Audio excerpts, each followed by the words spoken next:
નમસ્કાર. આજે એક સરસ વાત કેવી છે. એક બોડીનું છે ને એક બેલેન્સ હોય. જેમ બાળક હોય ને એ આલ્કલાઇન નેચર જ હોય. જ્યારે બાળક જન્મે માતાનું દૂધ પીવે ને ત્યારે એ આલ્કલાઇન નેચર જ હોય. પછી જેમ જેમ એ ખોરાક ખાય, રંધાયેલો ખોરાક ખાય, એટલે બોડી ધીમે ધીમે એસિડિક તરફ જાય. બોડીની એજિંગ પ્રોસેસ ચાલુ થાય.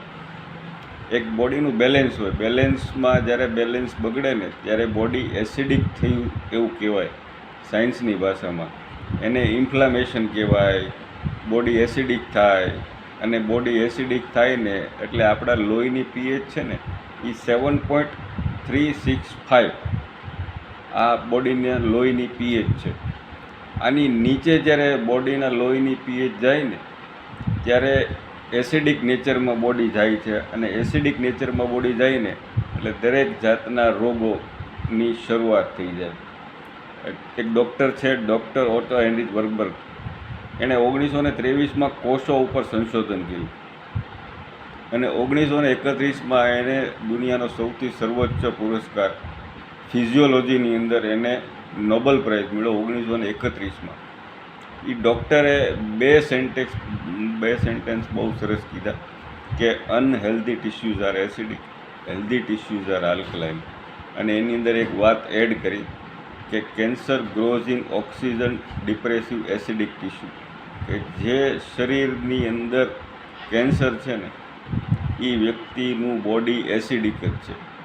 એટલે કોઈ પણ રોગ છે ને એ એસિડિક નેચર જે બોડીમાં થાય ને એટલે દરેક જાતના રોગ આવી જાય.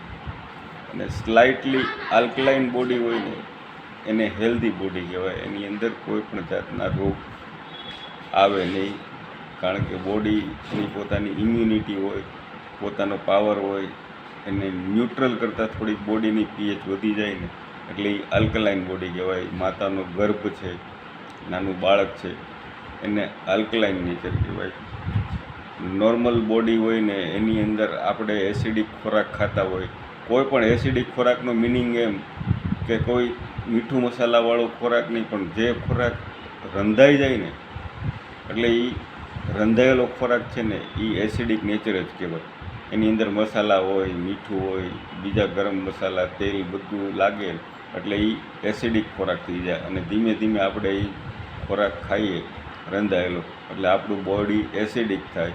અને બોડી એસિડિક થાય ને એની સામે જો બેલેન્સ ન હોય ને તો એની અંદર ઘણા બધા રોગો થાય. ને આજકાલ તો દરેક શાકભાજી, ફ્રૂટ અને દરેકમાં પેસ્ટિસાઇડનો ભરપૂર છંટકાવ થાય છે. દૂધ પણ પ્યોર નથી આવતું.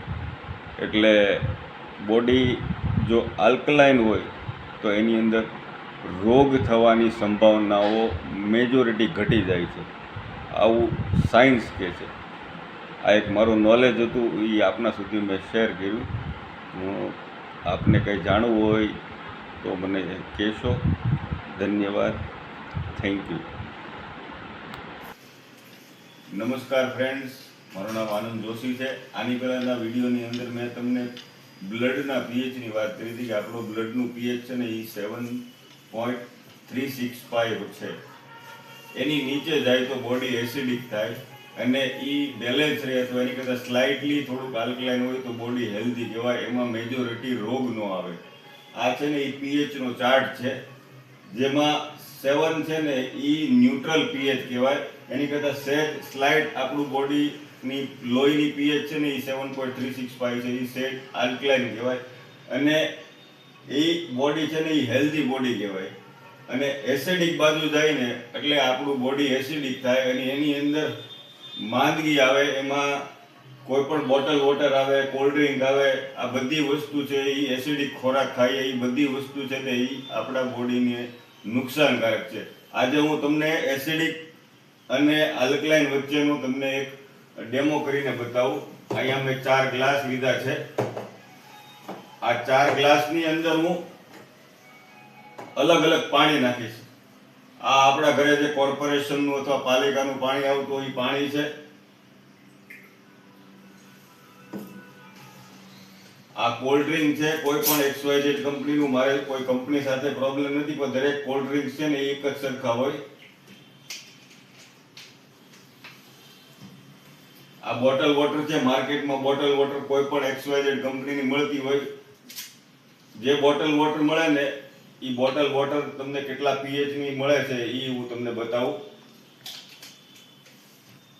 અને આ મારા ઘરેથી મેં મારા કેંગન વોટર મશીનમાંથી 9.5 pH કેંગન વોટર આમાં હું દઉં છું. આમાં નાખ્યું મેં. આ છે ને આ pH ના ડ્રોપ છે. જેમ નાના હતા ત્યારે સ્કૂલની અંદર લિટમસ પેપર હતા, એમ આ pH ના ડ્રોપ થી 1 થી 14 pH નું માપ હોય. આપણે આપણા પાણીની pH ચેક કરીએ. આ મારા ઘરનું પાણી છે, આ કોલ્ડ ડ્રિંક છે,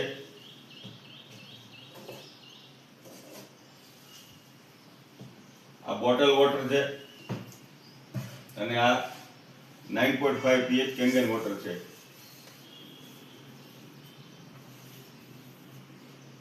આ કોર્પોરેશન માંથી જે પાણી આવે છે ઈ, આ કોલ્ડ ડ્રિંક, આ બોટલ વોટર અને આ કેંગન વોટર.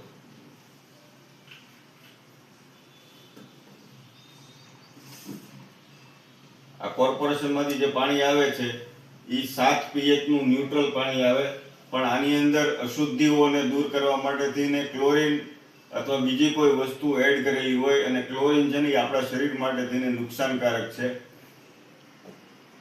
આ કોલ્ડ ડ્રિંક છે, એ હાઈલી એસિડિક છે. એવું ઘણા બધા શાસ્ત્રો, ઘણા બધા સારા સારા મહાનુભાવો જેમ રાજુભાઈ દીક્ષિત, આપણા બાબા રામદેવજી મહારાજ અને ઘણા લોકો કહે છે કે કોલ્ડ ડ્રિંક છે ને એ ટોયલેટ ક્લીનર જ છે, એનો આપણે ટોયલેટ ક્લીનરમાં ઉપયોગ કરવો જોઈએ.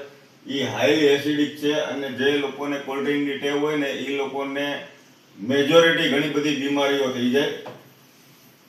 અને આ બોટલ વોટર જે માર્કેટમાં જે મળે છે 20 રૂપિયાની, 10 રૂપિયાની, 5 રૂપિયાની બોટલ, એ 5 થી 6 pH ની છે. અને આ બોડી પણ, આ પાણી પણ એસિડિક છે. અને આ 9.5 pH કેંગન વોટર છે, જે આપણા હેલ્થ માટે થઈને સારું છે. કોઈ પણ વ્યક્તિને બોડી એસિડિક હોય અને જો એને આપણે કેંગન વોટર આપીએ તો એનું બોડી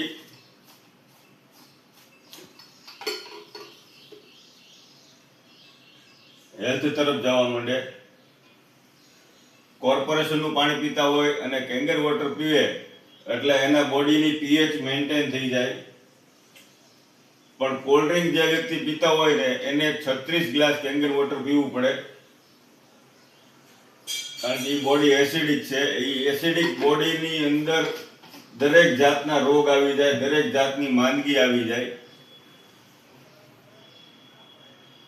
આ ડોક્ટર ઓટો હેનરી વર્બર્ગ છે, જેને 1923માં કોષો ઉપર સંશોધન કર્યું અને 1931માં એને નોબેલ પ્રાઇઝ મળ્યો. એણે 2 સેન્ટેન્સ કીધા હતા: unhealthy tissues are acidic, healthy tissues are alkaline.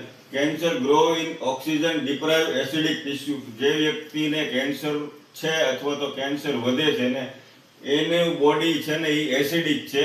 અને કેન્સર થવાના સૌથી મોટા કારણોમાં લખેલું છે કે એસિડોસિસ અને હાઇપોક્સિયા.